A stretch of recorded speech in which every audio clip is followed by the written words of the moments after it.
Selamat Idul Fitri Bang. Alhamdulillah saya masih aman kalau silaturahmi main ke tempat keluarga atau tetangga rame-rame lebaran hari ini. Tapi sayangnya tahun ini belum bisa ikut sholat id karena pas sarapan pagi kambuh, sensasi getnya keliengan, kaki dingin, lemas.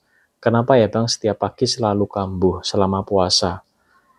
Begitu meskipun puasanya lancar ya, padahal pola makannya sudah dijaga. Nah, seperti ini teman-teman, saya akan menjelaskan kepada Kak Frans ya, kenapa sensasi itu timbul di pagi hari ya, terutama saat puasa gitu ya, puasanya lancar, tapi setiap pagi itu kambuh. Nah, sebabnya gini.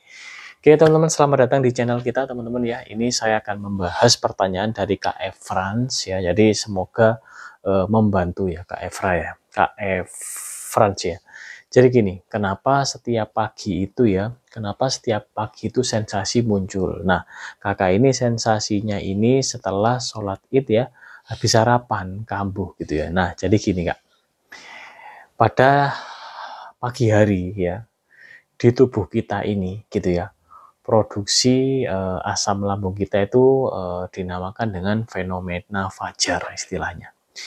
Pada saat pagi hari itu kinerja tubuh kita ini ya, produksi asam lambung ya, itu di pagi hari itu dia mengalami peningkatan. Istilahnya fenomena fajar. Nah, oleh karena itu, saya dulu juga gitu ya, saat pagi saya tidak seperti kakak. Kalau kakak ini sensasinya apa? Keliengan. Oh sama berarti keliengan. Saya juga sama keliengan. Saya dulu setiap pagi saat saya belum pulih, setiap pukul 6 pagi saya. Pada saat itu saya mengantar anak-anak saya sekolah. Setiap pagi saya kurang lebih di 3 bulan selalu keliengan gitu ya. Jadi terkadang saat saya mengantar anak-anak sekolah itu, terkadang saya harus berhenti sebentar karena keliengan teman-teman ya. Dan kemudian setelah anak-anak saya antar, saya kembali itu tidak langsung kembali ke rumah. Saya diam dulu agar keliengan ini hilang ya, mereda, kemudian jalan lagi. Nah, setelah saya sarapan jam 8 atau jam 9, keliengan itu hilang. Jadi keliengan setiap pagi, persis seperti kakak gitu ya. Jadi itu memang mekanisme alami dari tubuh kita di pagi hari gitu ya. Karena kondisi enzim pencernaan kakak ini masih belum bagus ya.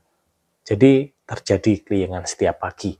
Nah, solusinya berdasarkan pengalaman saya tetap konsumsi probiotik, saya menggunakan cuka apel. Jadi solusinya probiotik atau cuka apel bisa diminum malam sebelum kita tidur. Jadi saat pagi ini tidak terlalu keliengan gitu ya. Namun pada saat dulu saya tidak memakai cara itu, beberapa kali saja karena terkadang saya lupa. Saya tetap fokus di pagi ya, sebelum makan pagi saya minum cuka apel atau probiotik ya. Seiring berkembangnya bakteri baik di dalam tubuh kita Kak ya, nanti keliengan ini akan hilang sendiri. Namun kalau Kakak ingin pemulihan lebih cepat, Kakak harus menggunakan probiotik yang cocok di tubuh Kakak. Dalam hal ini kalau saya menggunakan cuka apel, dengan cuka apel yang ini ya, yang saya pakai ini cuka apelnya. Saya pakai cuka apel yang ini karena mothernya banyak seperti ini ya. Kemudian selain menggunakan ini, saya juga menggunakan tapi singkong ya. Jadi probiotik yang saya gunakan itu tidak satu teman-teman, karena saya benar-benar ingin fokus agar pencernaan saya lebih bagus lagi gitu ya. Kemudian saya juga mencoba ini probiotik cair.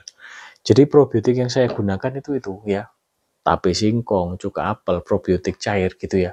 Namun pemakaiannya tidak langsung dalam satu waktu, tidak cuka apel pagi, kemudian tape pagi, probiotik cair kadang siang, kadang sore, kadang enggak, tak minum, besoknya gitu ya teman-teman ya. Jadi seperti itu.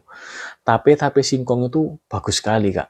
Kakak harus coba ya, harus coba. Nanti kakak bisa komen setelah makan tape gimana reaksinya. Saya belum bikin video tentang tape singkong karena tapenya ini masih itu ya, masih kosong ya karena lebaran. Oh ya, tak lupa Kak Efra, saya juga mengucapkan selamat Idul Fitri ya. Mohon maaf lahir dan batin, selamat lebaran, selamat berkumpul bersama keluarga.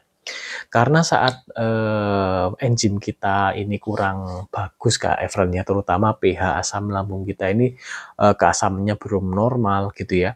Sensasi keliengan, kaki dingin itu akan terus terjadi ya, karena apa? Penyerapan nutrisi ini tidak maksimal gitu ya. Nah, cara kita ini pencernaan kita perbaiki. Oleh karena itu makanan pantangan tetap Kak ya.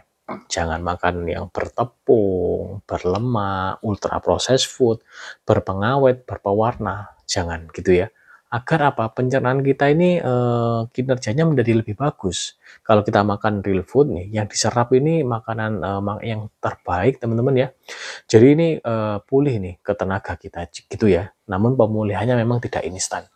GERD pemulihannya tidak instan. Karena apa teman-teman ya? Perlu adaptasi ya, perlu adaptasi keseharian kita, konsumsi probiotik kita, konsumsi prebiotik ya. Prebiotik teman-teman tahu kan? Buah, sayur, kemudian konsumsi proteinnya teman-teman ya, telur rebus, ayam, ikan air tawar, kemudian dan beberapa sayuran hijau, bayam, kelor teman-teman, dan lain-lain lah seperti itu. Nah teman-teman, seiring berkembangnya bakteri baik di dalam pencernaan kita, nanti keliengan akan semakin ini berkurang Kak ya. Dan dalam jangka waktu beberapa minggu atau beberapa bulan nanti akan pulih gitu ya. Ciri-ciri kalau GERD itu udah mau pulih teman-teman ya, terkadang keliengan itu hilang, muncul. Namun kalau keliengan masih setiap ada, masih ada nih ya, terus ada gitu ya, itu berarti kita masih cukup panjang perjalanan kita. Maksudnya kita harus tetap konsisten memperbaiki pencernaan kita gitu kayak. Semoga membantu jawaban saya untuk pertanyaan kakak. Jadi tenang saja, kita sama-sama pejuang GERD. Saya sudah pulih terlebih dahulu, bukan berarti saya menyombongkan diri saya, namun saya memotivasi agar teman-teman tetap semangat nih. Yang GERD-nya belum pulih, yakin GERD pasti bisa pulih. 1000 sensasi yang kita rasakan saat kita mengalami GERD, itulah kondisi sebenarnya tubuh kita ya, adaptasi terhadap pencernaan kita ya.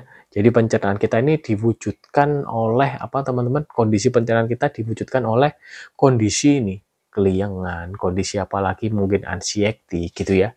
Jadi nih, fokus perbaiki pencernaan kita gitu ya teman-teman ya, tetap semangat.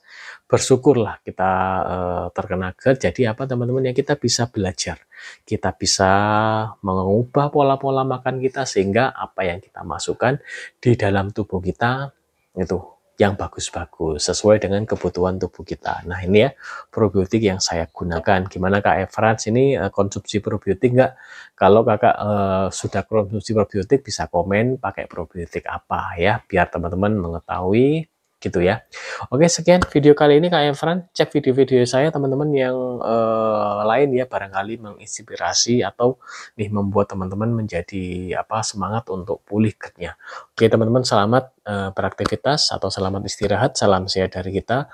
Wassalamualaikum warahmatullahi wabarakatuh. Salam sejahtera bagi kita semua.